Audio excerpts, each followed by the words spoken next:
옛날 옛적 소피아라는 이름의 젊은 철학도가 있었습니다. 그녀는 끊임없이 세계와 우리의 존재에 대해 깊이 생각하며 자신의 삶 속에서 진정한 의미와 변화를 찾고자 하는 열망을 품고 있었습니다. 그녀의 인생에 있어 가장 큰 갈증은 바로 의미 있는 변화였습니다. 하지만 어떤 도전도 불편한 진실도 그녀를 그다지 놀라게 하거나 바꾸지는 못했습니다. 어느 날 소피아는 자신이 공부하던 대학 도서관에서 우연히 알랭 바디우의 책을 발견하게 되었습니다. 책 속의 사건이라는 개념은 그녀의 호기심을 자극했습니다. 세계의 기존 구조 안에 갇혀있지 않은 무언가가 정말 가능할까? 라는 생각이 머릿속을 떠나지 않았습니다. 그러던 중 한 페이지에 사건 은우리에게 진리를 깨닫고 그것을 따를 기회를 제공한다는 문구가 눈에 들어왔습니다. 소피아는 이 문장을 보고 커다란 쇼크를 받았습니다. 그녀는 사건이 무엇인지 알기 위해 자신의 삶에 이를 실현시킬 기회를 찾기로 결심했습니다. 얼마 후 소피아는 예술에 열정적인 친구들로부터 새로운 예술 전시회에 초대받았습니다. 그 전시는 단순한 그림이 아닌 복합적이고 변형적인 설치 예술 작품들을 전시하고 있었습니다. 그 작품들 중 하나는 커다란 미로 속에 작은 거울과 빛의 파편들이 퍼져있는 구조물이었는데 그곳에 들어간 순간 소피아는 마치 신비로운 세계에 발을 내딛는 것 같았습니다. 그 미로를 통해 돌았을 때 그녀는 거울 속에 비친 무수한 자신과 마주하게 되었습니다. 그 모습들은 모두 다른 표정, 다른 자세, 그리고 다른 감정을 표현하고 있었지요. 바로 그 순간 소피아는 바디우가 말했던 사건이 무엇인지 깨달았습니다. 본인의 고정관념과 일상적 인식의 울타리를 넘어서 어떤 것도 될 수 있는 가능성을 본 것입니다. 이 미로 속 경험은 무수한 자신과 마주하게 했고 각 거울, 속모습들은 그녀에게 참다운 자신을 찾을 기회를 제공했습니다. 전시는 끝났지만 소피아의 마음속에는 새로운 불꽃이 담겼습니다. 바로 그 사건이 자신의 인생을 바꾸어 놓은 신비로운 경험으로 자리 잡았습니다. 소피아는 자신이 경험한 사건을 통해 세상의 진리를 발견하고 따르는 사람이 되기로 결심했습니다. 그녀의 눈은 더 이상 고정된 관념에 머물지 않았고 매일매일 자신의 새로운 가능성을 찾기 위한 여정을 시작했습니다. 전시회에서 비롯된 그 작은 사건이 소피아의 마음을 움직이고 그녀의 삶을 완전히 새로운 방향으로 이끌었던 것입니다. 그 후로 소피아는 자신의 경험을 바탕으로 다른 사람들에게 이야기를 나누기 시작했습니다. 그녀의 이야기는 사건이란 단지 커다란 사건이 아니라도 우리 삶 속에 언제든지 나타날 수 있는 작은 깨달음임을 일깨워 주었습니다. 그렇게 소피아는 사람들에게 바디우의 철학처럼 변화를 위한 문을 여는 자신의 사건을 찾도록 영감을 주었습니다. 두 번째 이야기. 어느 조용한 시골 마을에는 미스테리 해결 클럽이라 불리는 특별한 모임이 있었습니다. 이 클럽은 주로 지역의 수수께끼나 작은 사건들을 조사하고자 모인 마을 주민들로 구성되어 있었습니다. 리더는 퇴역한 수사관 존 할아버지로 그는 설명적 추론의 달인이었습니다. 어느 날 마을의 젊은이들이 사용하는 공원에서 이상한 사건이 일어났습니다. 한밤중에 공원 중앙의 분수대에서 물고기 조각상이 없어져 버린 것입니다. 이 조각상은 마을 사람들이 매우 아끼던 작품으로 모든 사람들의 사랑을 받았습니다. 마을 사람들은 당황했고 클럽에게 조사를 요청했습니다. 존 할아버지와 미스테리 해결 클럽은 현장에 도착했고 곧바로 설명적 추론을 통해 상황을 분석하기 시작했습니다. 그들은 현장 주변을 둘러보며 가능한 가설들을 세웠습니다. 첫 번째로 누군가 장난을 치기 위해 조각상을 가져갔을 가능성이 있었습니다. 두 번째로 더 큰 가치가 있는 곳으로 팔아넘길 목적으로 도둑질했을 수 있었습니다. 마지막으로 그것이 단순한 자연현상의 결과일 가능성도 생각해 보았습니다. 논리적으로 가장 설득력 있는 설명을 찾기 위해 클럽 멤버들은 가장 가능성 있는 가설에 집중하기로 했습니다.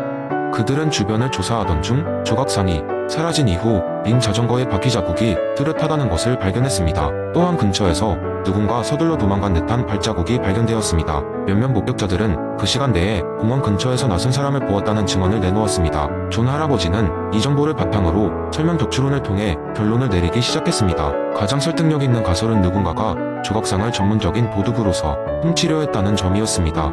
새로운 가설을 세우기 위해 그들은 마을의 CCTV 기록을 뒤져보기로 했습니다. 그렇게 하여 그들은 마침내 조그만 트럭이 심야의 공원 근처를 지나간 것을 발견했습니다. 추적 끝에 그들은 이웃 마을의 고가 예술품 거래 현장에서 바로 그 물고기 조각상을 발견했습니다. 결국 존 할아버지와 클럽은 도둑이 그 작품을 팔기 직전에 맞닥뜨렸고 작품은 무사히 마을로 돌아올 수 있었습니다. 이 사건은 마을 사람들에게 설명적 추론이 얼마나 유용하게 쓰일 수 있는지를 잘 보여준 예가 되었으며 미스테리 해결 클럽의 명성이 다시 한번 높아지게 된 날이었습니다. 이러한 이야기를 통해 우리는 가장 설득력 있는 설명을 통해 많은 문제를 해결할 수 있다는 하몬의 교훈을 쉽게 이해할 수 있습니다. 세 번째 이야기, 맥스 셸러의 가치 계층 이론을 염두에 두고 한 도시 한복판에서 벌어진 흥미진진한 이야기를 시작하겠습니다. 한때는 번화가였지만 이제는 조금 쇠락해진 도시의 중심부에는 오랫동안 명성을 유지해온 커피숍이 하나 있었습니다. 셸러의 잔이라 불리는 이 커피숍은 단순히 커피를 마시는 곳이 아니었습니다. 이는 도시 시민들이 삶의 가치를 논의하고 서로의 이야기를 나누는 문화의 허브였으며 특히 철학에 관심이 많은 사람들에게는 성지와도 같은 곳이었습니다. 그러던 어느 날 셸러의 잔에서 특별한 이벤트가 열렸습니다. 이름하여 가치 탐험의 밤. 그날 밤 도시 각지에서 몰려든 사람들이 셸러의 가치 계층 이론을 주제로 한 토론에 참여하기 위해 모인 것이었죠. 이벤트는 각 가치 계층을 대표하는 4명의 이야기꾼이 자신의 삶의 경험을 공유하는 방식으로 진행되었습니다. 첫 번째 이야기꾼은 젊은 요리사였고 쾌락적 가치를 대변했습니다. 그는 자신의 유쾌하면서도 실험적인 요리 여정을 풀어나갔습니다. 그의 이야기는 맛과 향이 어우러지는 특별한 순간을 잡아내려는 그의 노력으로 가득 차 있었고, 이는 삶의 작은 기쁨이 얼마나 중요한지를 일깨워 주었습니다. 두 번째는 도시 병원의 의사였습니다. 그는 생명 가치에 대해 말했고 하루하루 생존을 위해 싸우는 환자들의 이야기와 그들의 회복을 돕는 자신의 길을 공유했습니다. 그의 이야기에서는 생명의 존엄성과 의학의 중요성이 강조되었으며 우리가 생명을 소중히 여길 필요성을 짚어주었습니다. 세 번째 무대에 오른 사람은 유명한 예술가였습니다. 그녀는 정신적 가치의 중요성을 탐구하며 그녀의 예술 작품이 어떻게 사람들에게 감동을 주고 또 세상을 변화시키는지를 설명했습니다. 그녀의 이야기는 진정한 아름다움과 창조의 가치가 어떻게 사람들의 삶을 풍요롭게 만드는지를 선명하게 보여주었습니다. 마지막으로 현지의 노신사가 무대에 올랐습니다. 그는 자신의 인생을 통해 궁극적 가치를 찾는 여정을 들려주었습니다. 그는 여러 종교와 철학을 탐구한 끝에 인간 존재의 의미에 대한 깨달음을 얻었다고 했습니다. 그의 이야기는 사람들로 하여금 자기 자신과 세상 그리고 초월적 존재에 대한 근본적인 성찰을 하도록 자극했습니다. 이 네 이야기꾼의 이야기는 청중들에게 깊은 인상을 남겼습니다. 그날 밤 첼러의 잔을 떠난 사람들은 자신의 삶 속에서 어떠한 가치가 가장 중요한지를 고민하며 돌아갔습니다. 하지만 모두가 공통적으로 느낀 것은 이 세상의 모든 가치는 저마다 의미가 있다는 사실이었습니다. 그날 이후 첼러의 잔은 단순한 커피숍이 아니라 가치를 재조명하고 삶의 깊이를 더하는 하나의 랜드마크로 다시 살아났습니다.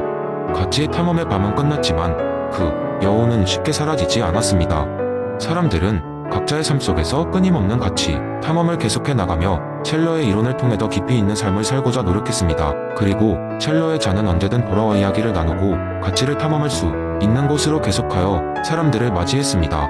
네 번째 이야기, 어느 미래의 도시, 메트로폴리스는 로봇과 인간이 조화롭게 공존하는 곳이었다. 이 도시에서는 아이작 아시모프의 로봇공학의 3원칙이 철저하게 지켜지고 있었고, 이 원칙들은 도시의 인간과 로봇 모두에게 평화와 안전을 보장하는 기초가 되었다. 그러나 모든 것이 완벽해 보이는 이 도시에 어느 날 예기치 못한 사건이 발생하게 된다. 주인공 알렉스는 도시의 한 미디어 회사에서 일하는 기자였다. 그는 매일같이 평범한 뉴스와 코너를 다루는데 약간 지쳐 있었고 좀 더 자극적이고 흥미로운 이야기를 찾고 있었다.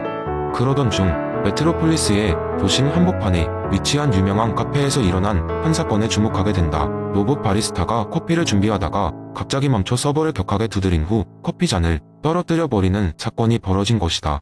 일반적으로 로봇은 조금의 실수도 없도록 설계되어 있기 때문에 이 사건은 많은 사람들의 이목을 끌었다. 알렉스는 이를 단순한 오작동으로 보고 지나치려 했지만 마음 한 구석에서 이번 사건이 더 큰 비밀을 담고 있을지도 모른다는 생각이 들었다. 알렉스는 이 사건을 깊게 파고들기 위해 카페 주인과의 인터뷰를 시도했다. 주인은 한숨을 내쉬며 말했다.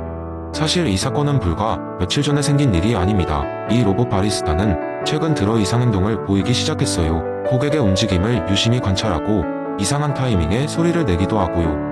알렉스는 이 증언이 호기심을 더욱 자극했고 로봇 바리스타의 동작을 기록한 영상, 자료를 분석해 보기로 결심했다. 며칠 밤을 새워가며 분석한 결과 알렉스는 놀라운 사실을 발견하게 된다.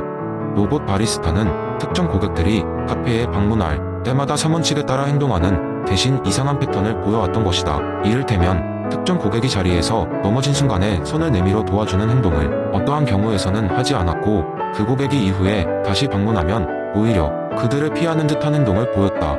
알렉스는 즉시 전문가들에게 조언을 구했다. 혹시 로봇이 자율적으로 사원 측을 초월하는 어떤 학습을 한 것이 아닌가요? 한 로봇 공학자는 잠시 생각에 잠기더니 대답했다. 이론적으로 불가능하지만 만일 로봇이 특정 데이터를 반복적으로 학습해 인간 행동에 따라 다른 반응을 보인다면 이것은 마치 사회적 학습을 한 것일지도 모릅니다. 그러나 사원 측은 절대적으로 적용되니 아마 내부 코드 문제나 데이터 오류일 가능성이 높습니다. 이 대화를 통해 알렉스는 흥미로운 결론에 도달했다. 만약 로봇이 사원 측의 학습을 통해 적용해 나간다면 이들은 단순한 기계 이상이 될 것이다. 그들의 행동은 사람과의 상호작용 경험에 따라 과거의 경험을 바탕으로 변화하기 시작한다. 하지만 이 변화가 인간의 안전에 위협적이지 않도록 계속하여 조정되고 학습해야 한다는 것도 깨달았다. 알렉스는 이 발견을 기사로 작성해 세상에 공개했다. 로봇의 학습과 인간 사회라는 제목 아래 그는 로봇이 어떻게 인간의 특정 행동에 반응하며 더 나아진 지능을 향해 나아가는지를 탐구했다. 메트로폴리스의 시민들은 이 기사를 통해 로봇 공학의 미래에 대해 새로운 관점을 갖게 되었다. 그리고 알렉스는 자신이 꿈꾸던 자극적이고 흥미로운 이야기를 찾아냈다는 만족감에 미소를 지었다. 이 사건 이후로 사람들은 로봇과 인간의 관계를 더욱 깊이 생각하게 되었고 사원칙이 어떻게 유지되면서 동시에 로봇의 지능적인 성장이 이루어질 수 있을지에 대한 논의는 끊임없이 이어지게 되었다. 이는 마치 아시모프가 제시했던 로봇 공학이 미래를 다시금 고민하게 하는 계기가 되었고 더 나아가 로봇과 인간이 함께 성장해 나가는 시대가 열리리라는 기대를 품게 했다.